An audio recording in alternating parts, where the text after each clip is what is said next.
Hello everyone, and welcome. I'm excited to kick off today's presentation on amines. This is the first slide, so I want to start by introducing our topic with enthusiasm. We'll be exploring what amines are, their significance, and some key aspects related to them. Throughout this session, we'll cover their structure, types, and uses in various fields. Let's get started and dive into the fascinating world of amines. Let's delve into the importance of diazonium salts in the synthesis of aromatic compounds. These salts are crucial intermediates in organic chemistry, especially for forming complex aromatic molecules. They serve as versatile building blocks, allowing us to introduce various functional groups onto aromatic rings through electrophilic substitution reactions. Moving back to diazonium salts themselves, understanding their structure is fundamental. They contain a diazonium group, which is a nitrogen-nitrogen double bond with a positive charge, making them highly reactive. This structure underpins their usefulness in reactions like azo coupling, where they help create vivid dyes and pigments. It's also important to connect this to the broader theme of aromatic compound synthesis. Diazonium salts enable selective modifications of aromatic rings, which is a cornerstone in designing pharmaceuticals, dyes, and other fine chemicals. Their chemical properties, such as stability under certain conditions and reactivity with nucleophiles, make them invaluable tools in our synthetic toolkit. By mastering the preparation methods of diazonium salts, we can efficiently produce these intermediates in the lab, opening up a wide range of synthetic possibilities. This highlights how foundational these compounds are in the realm of aromatic chemistry, and why understanding their role and reactivity is so vital for advancing our chemical synthesis skills. Amines are an important class of organic compounds, and what makes them particularly interesting is their origin. They are derived by replacing one or more hydrogen atoms in an ammonia molecule with alkyl or aryl groups. Think of it as modifying ammonia to create a whole family of related compounds. You can consider amines as derivatives of ammonia, where instead of all three hydrogen atoms, you replace one, two, or even all three with alkyl or aryl groups. This variation leads to different types of amines with diverse properties and applications. Understanding these key points helps us see how versatile amines are in chemistry and industry. They form the basis for many biological molecules and are crucial in manufacturing processes. So, as we move forward, keep in mind how these structural modifications influence their behavior and utility. Now, let's look at the structure of amines. Each of the three sp3 hybridized orbitals of nitrogen overlaps with orbitals of hydrogen or carbon, depending on the specific type of amine we're dealing with. The important thing to remember here is that nitrogen in all amines has a fourth orbital that contains an unshared pair of electrons. This lone pair plays a significant role in the molecule's shape and reactivity.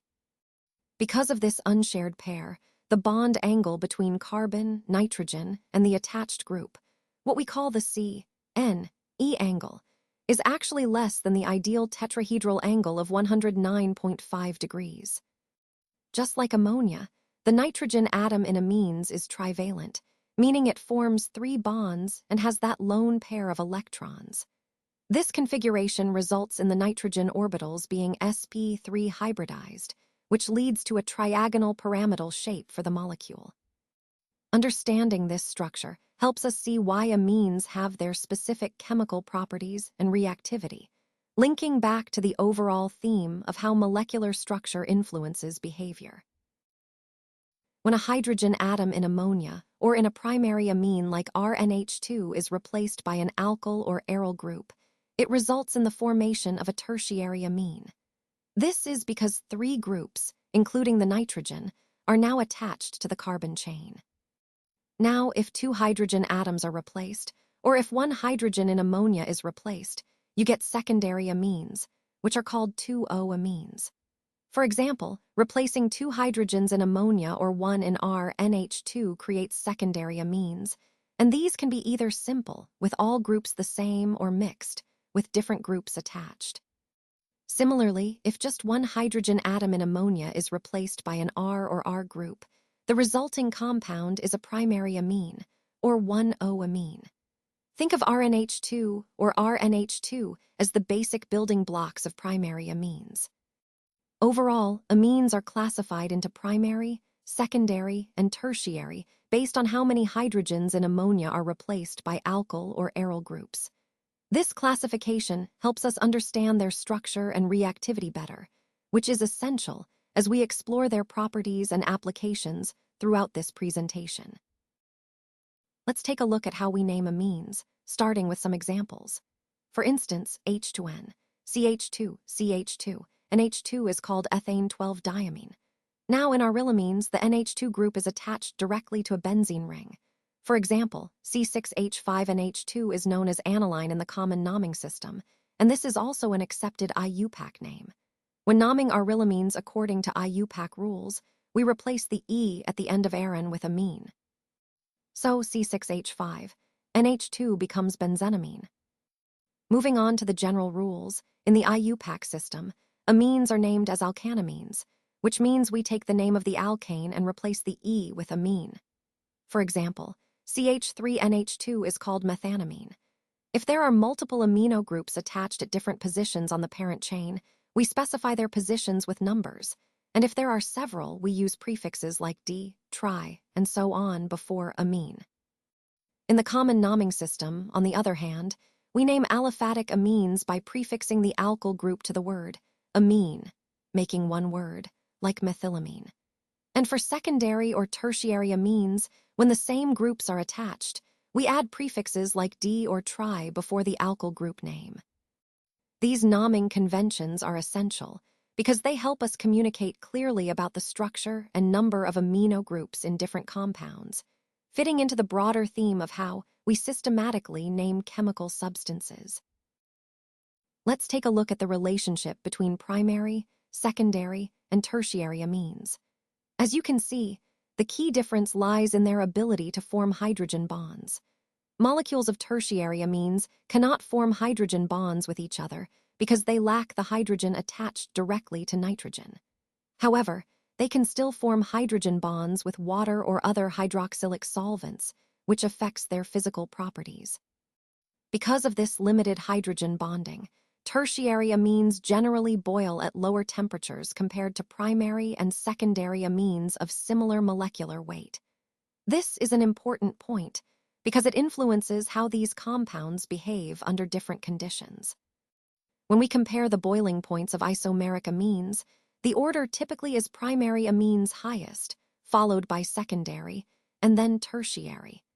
This trend reflects how the ability to form hydrogen bonds impacts boiling points. To connect this to the overall theme, amines are moderately polar molecules. Their boiling points are higher than alkanes, which are nonpolar, but usually lower than alcohols of similar size. This is because primary and secondary amines can form strong hydrogen bonds, both with each other and with water, which raises their boiling points even more. Understanding these properties helps us predict how different amines will behave in various chemical and physical processes. Let's now look at some key methods for preparing amines.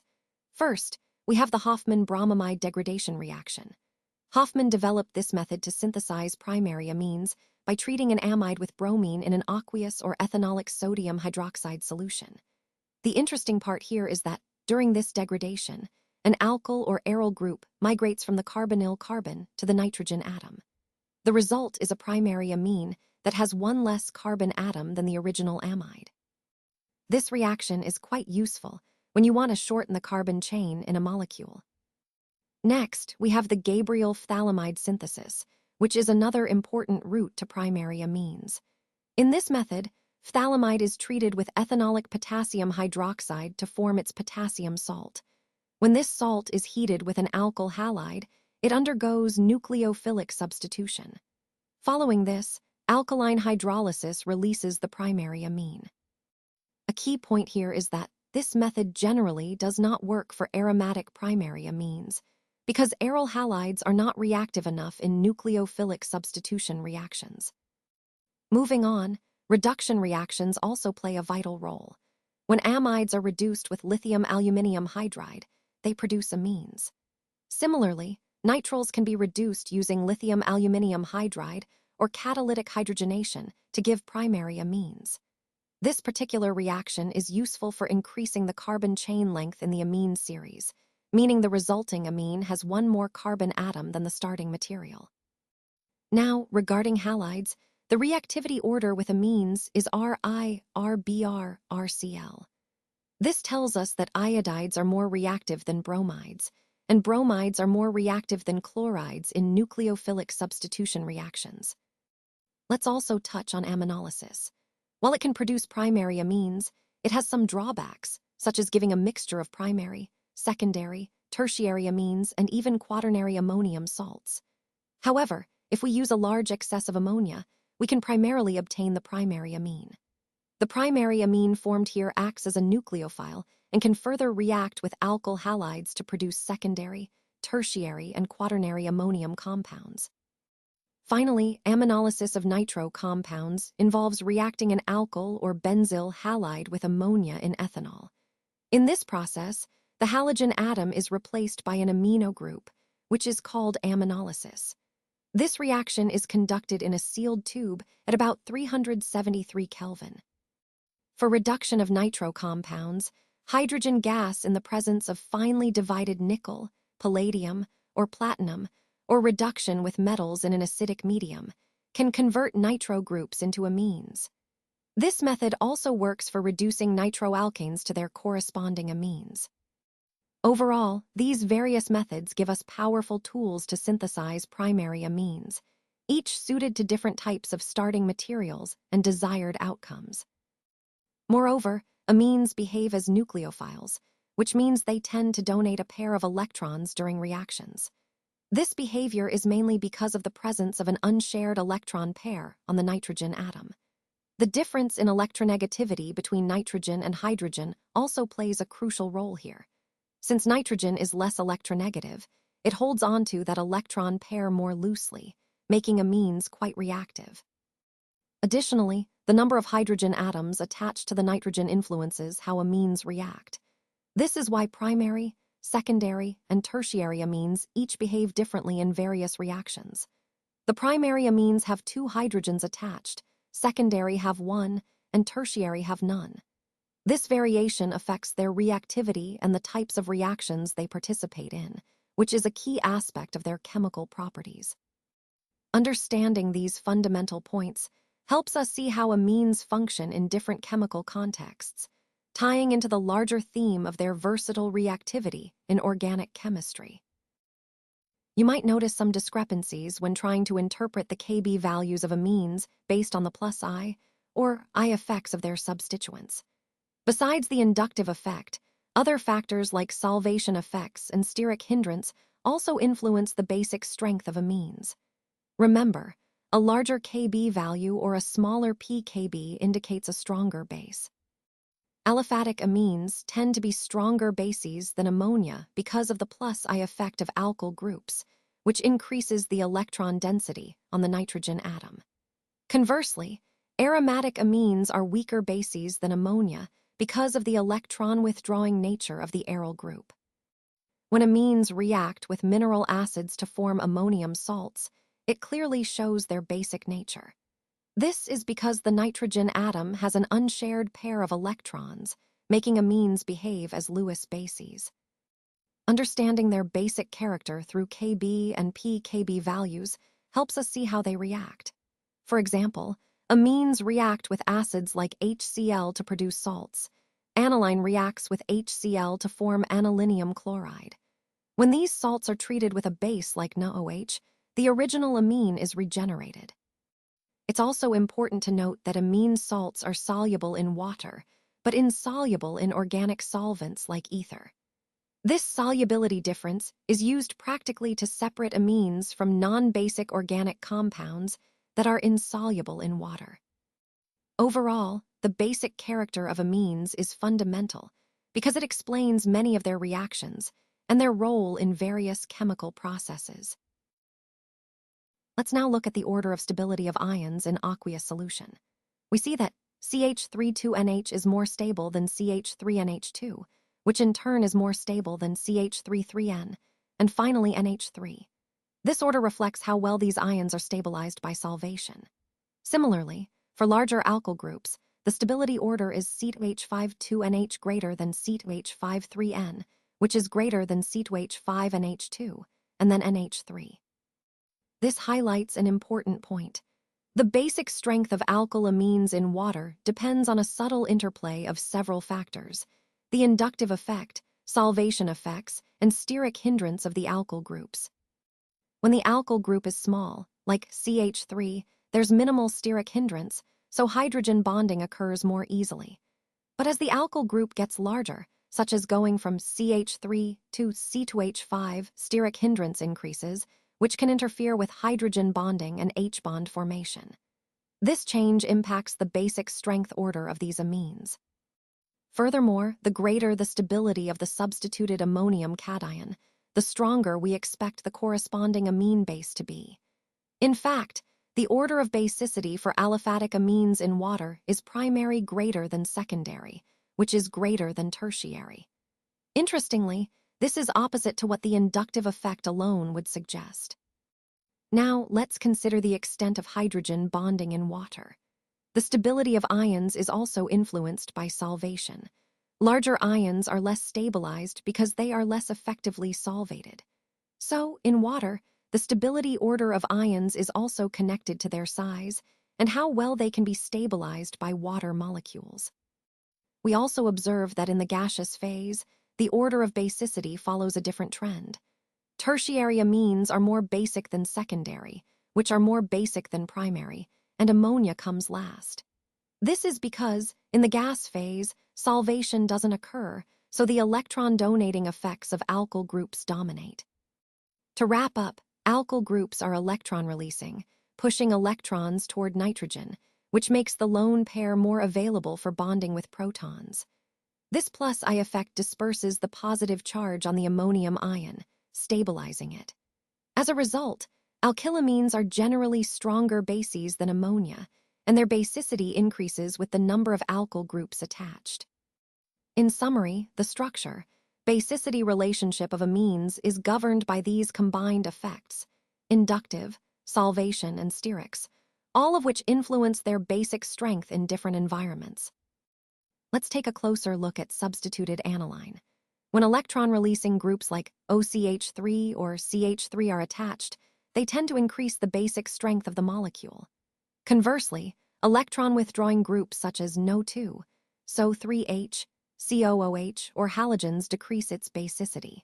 Now, it's important to understand that for the anilinium ion, no other resonating structures are possible. This limited resonance means its stability is lower compared to aniline, which can be represented by multiple resonance forms. In fact, the greater the number of resonance structures, the more stable the compound. Since aniline has more resonance structures available, it's more stable than the anilinium ion. Consequently, both aniline and other aromatic amines are less basic than ammonia because their ability to accept protons is reduced. If we draw out the various resonance structures of aniline, you'll notice it is a resonance hybrid of 5 different forms. This delocalization of electrons impacts its basicity. For example, the pKb value of aniline is quite high. This is because the amino group, NH2, is directly attached to the benzene ring, and the lone pair on nitrogen participates in conjugation with the aromatic system.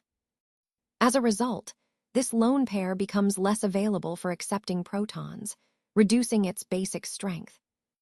Now, when we compare arylamines like aniline to ammonia, we see that their basicity is significantly affected by this conjugation. The resonance stabilization and electron delocalization make them less eager to accept protons compared to ammonia. So overall, the aromatic system's influence plays a crucial role in modulating the basicity of these compounds, tying back to our broader theme of how structure influences chemical properties. Now, when amines react with carboxylic acids, they form salts with amines at room temperature. For example, if we take methanamine and benzoyl chloride, they react to produce N-methylbenzamide.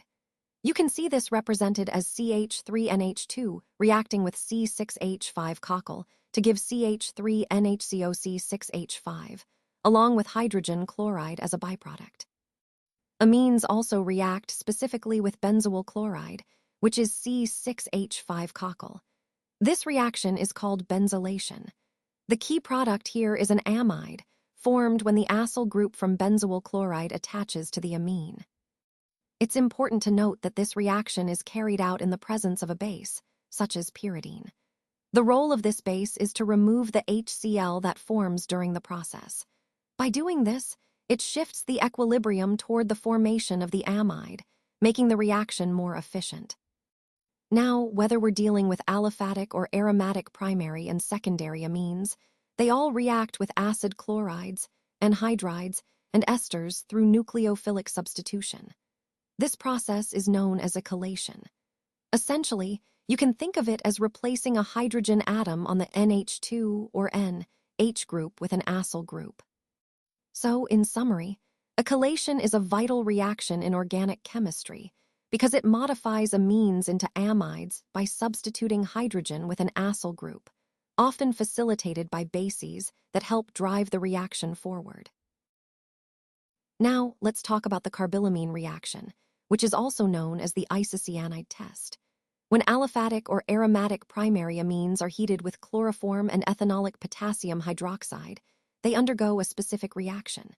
This reaction produces isocyanides or carbylamines, which are known for their foul smell. It's interesting to note that secondary and tertiary amines do not participate in this reaction at all. This reaction is quite useful because it's a straightforward way to identify primary amines, acting as a kind of chemical test. So, whenever you see this foul smell upon heating with chloroform and KOH, it's a clear indication that you're dealing with a primary amine. This reaction highlights the distinct behavior of primary amines compared to other types, and it plays a significant role in organic analysis. Let's delve into how aromatic amines react with nitrous acid. When aromatic amines are exposed to nitrous acid at low temperatures, typically between 273 and 278 Kelvin, they form diazonium salts. This is a crucial step because these salts are key intermediates in various synthetic reactions. For instance, when phenylamine reacts with nitrous acid, it creates a compound known as benzonediazonium chloride. This complex is particularly important because it serves as a precursor for many azo dyes and other aromatic substitution reactions. On the other hand, primary aliphatic amines react differently. Instead of forming stable diazonium salts, they produce aliphatic diazonium salts, which are quite unstable. As a result, these salts tend to decompose rapidly, releasing nitrogen gas completely and efficiently, leading to the formation of alcohols. It's also worth noting that there are 3 distinct classes of amines, each reacting differently with nitrous acid. This variability is because nitrous acid is usually prepared in situ, that is, right in the reaction mixture, from a mineral acid and sodium nitrite. This preparation method influences the reaction pathways and outcomes for different types of amines. Understanding these reactions helps us grasp how nitrous acid acts as a versatile reagent in organic synthesis, especially in the formation and transformation of amines. Let's talk about tertiary amines and their reaction with benzonesylphenyl chloride. As you can see, tertiary amines do not react with benzonesylphenyl chloride at all. This is a key point because the ability of primary and secondary amines to react differently compared to tertiary amines helps us distinguish between these types. This property is actually quite useful. It allows us to identify whether an unknown amine sample is primary, secondary, or tertiary. Additionally, it helps in separating mixtures of different amines based on their reactivity.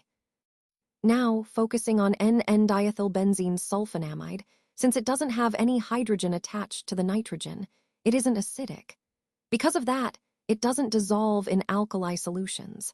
This contrasts with other sulfonamides that do contain such hydrogen atoms. When N,N-diethylbenzene sulfonamide reacts with a secondary amine, it forms a different compound, N,N-diethylbenzonesylphenamide. Here's an important point. The hydrogen attached to the nitrogen in sulfonamides is strongly acidic. This acidity is due to the electron-withdrawing sulfonyl group, which makes the hydrogen more prone to losing.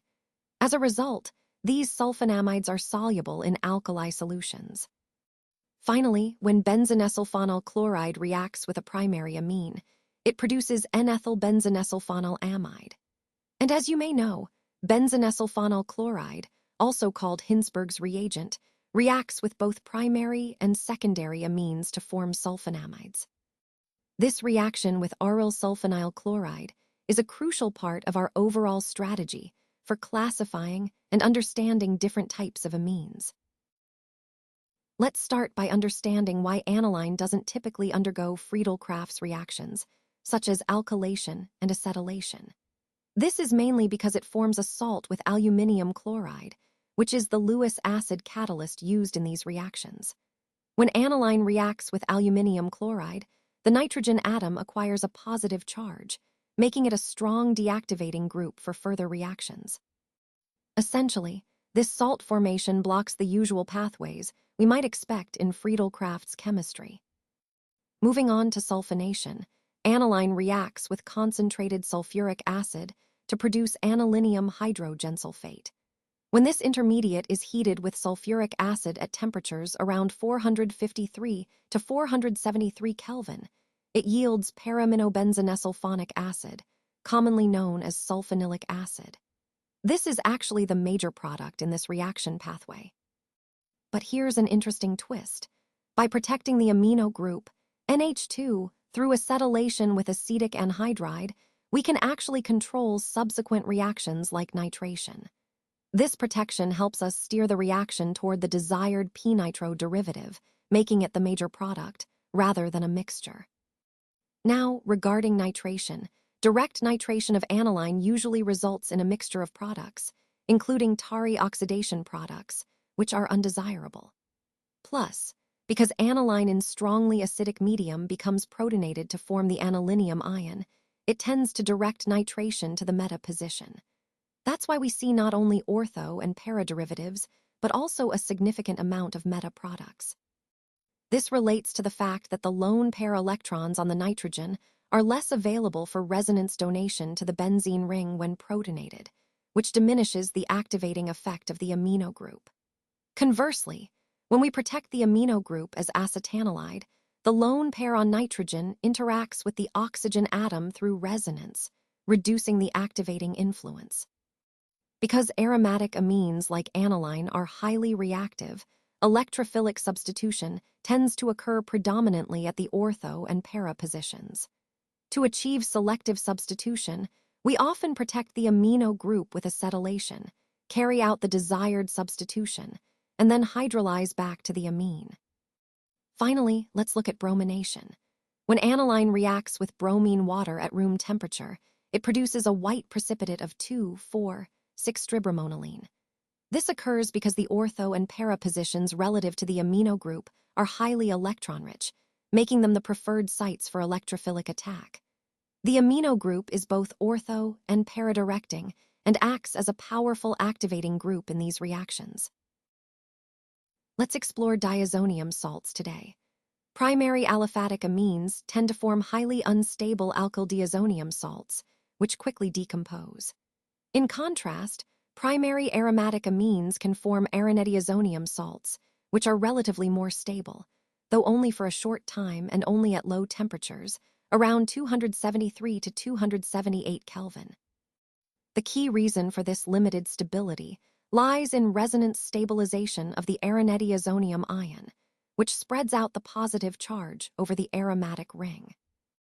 Now, these diazonium salts generally have the formula Rn2X here. R represents an aryl group, meaning it's attached to an aromatic ring. The X ion can be chloride, hydrogen sulfate, or other anions like BF4. When naming these compounds, we attach the suffix diazonium to the parent hydrocarbon name and then specify the anion.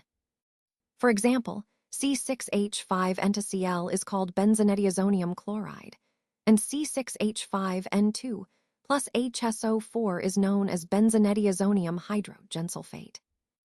The group N2+ is called the diazonium group, and it plays a crucial role in various organic reactions, especially in azo coupling and substitution reactions. Understanding how these salts are formed and their stability is essential for manipulating aromatic compounds in synthesis. So, in summary, diazonium salts are versatile intermediates that, depending on their stability, open doors to many useful transformations in organic chemistry. Let's look at the chemical reaction involved in preparing benzonediazonium chloride. When aniline reacts with nitrous acid, along with hydrochloric acid, it forms benzonediazonium chloride, sodium chloride, and water. This process is called diazotization, and it's a key step in organic synthesis. It's important to note that diazonium salts are quite unstable, so they are not stored for long periods. Instead, they are used immediately after they are made, which underscores the need for precise timing in this process. To produce benzonediazonium chloride specifically, we start with aniline reacting with nitrous acid at temperatures between about 273 to 278 Kelvin. The nitrous acid itself is generated in the reaction mixture by combining sodium nitrite with hydrochloric acid. This method is fundamental in preparing diazonium salts, which serve as versatile intermediates in many azo coupling reactions and other aromatic substitution processes. By understanding this preparation, we see how diazonium salts are central to many synthetic pathways in organic chemistry.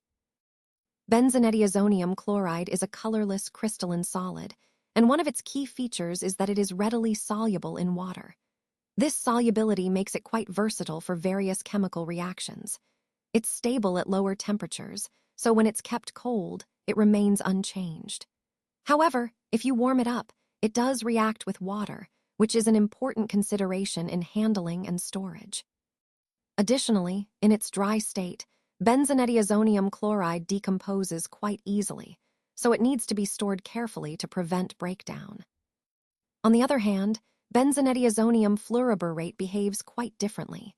It's water insoluble, which affects how it's used in reactions, but it's very stable at room temperature. This stability is advantageous for certain applications where you want a compound that won't decompose or react until you're ready to use it. These physical properties are essential to understand because they influence how we handle, store, and use these compounds in the lab.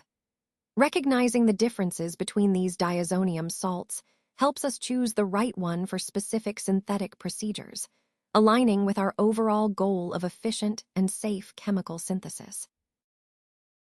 Let's now look at the reactions involving the retention of the diazo group.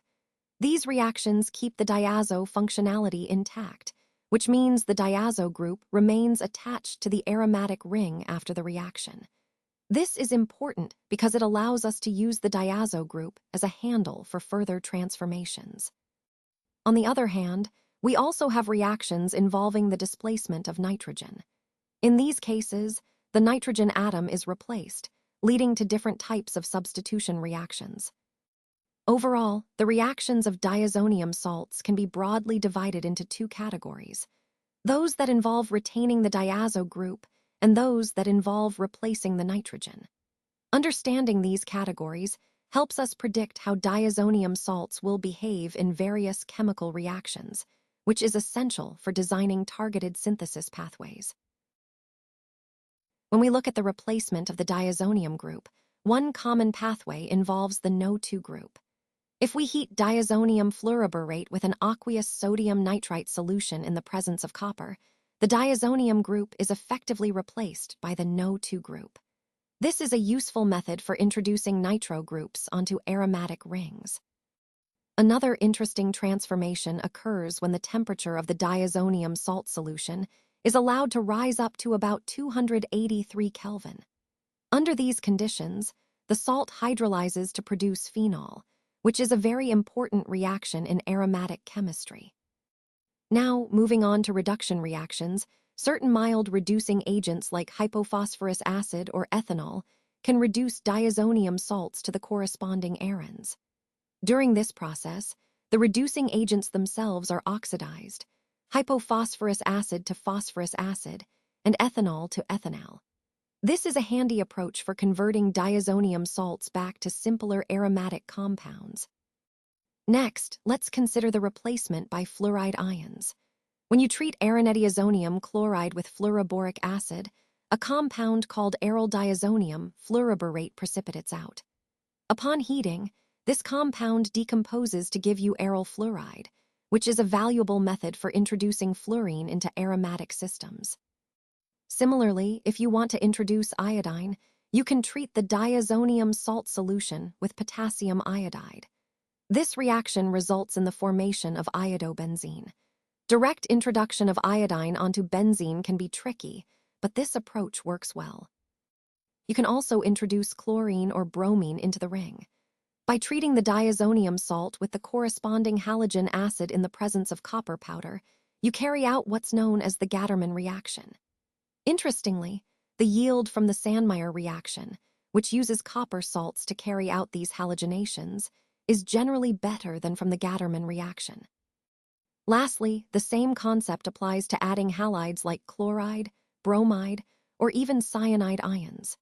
In the presence of Cu-I ions, these nucleophiles can displace the nitrogen from the diazonium group, effectively substituting the nitrogen with the halide or cyanide. Because diazonium groups are such good leaving groups, nitrogen escapes as a gas during these reactions, making these processes quite efficient.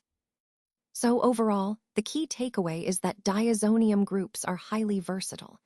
They can be displaced by a variety of nucleophiles and electrophiles, allowing us to modify aromatic rings in numerous useful ways. This makes diazonium chemistry a powerful tool in aromatic synthesis and functionalization. Now let's talk about the azo products we've obtained.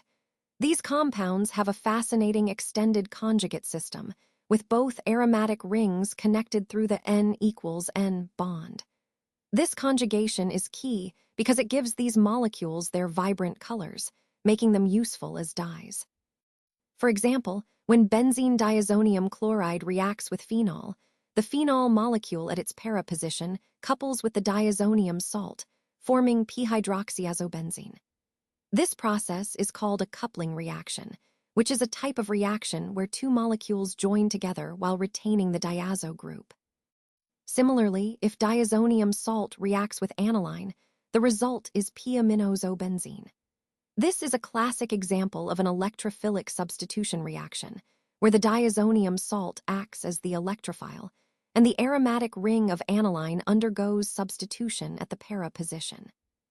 These reactions are important because they demonstrate how the diazo group remains intact during the process, allowing us to create complex, colored azo dyes efficiently.